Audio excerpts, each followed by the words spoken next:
एमिति गोटे थर तरकारी बनैकी देखंतु समस्त को बहुत पसंद आसीबो बहुत खाइबा पे बहुत बढ़िया लागिबो। प्रथमे किछि बेसन नै जिबा सेथिरे लूण हळदी जीरा गुंड लंका गुंड किछि कला जीरा आउ टिके कस्तूरी मेथी पानी देई भलरे पतला करके घोल बनै नबा।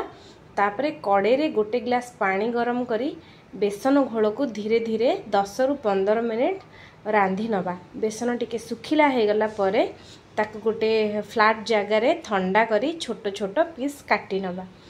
बेसन कटा हे गला परे ताकू तेल रे मीडियम आंच रे भल से एपट सेपट नाली नाली हवा पर्यंत भाजी नबा। एडी बेसन भजा हमर हे गला। तापरे किछि आलू भी भाजी नबा। आलू भजा हे गला परे तेल रे टिके तेजपत्र पियाज आउ पियाज रसुण अदार बटा मसला दे दबा। सेथिरे लूण लंका गुंड आउ हळदी गुंड ही दबा। टमाटो मु मसला रे बाटी देइथिली।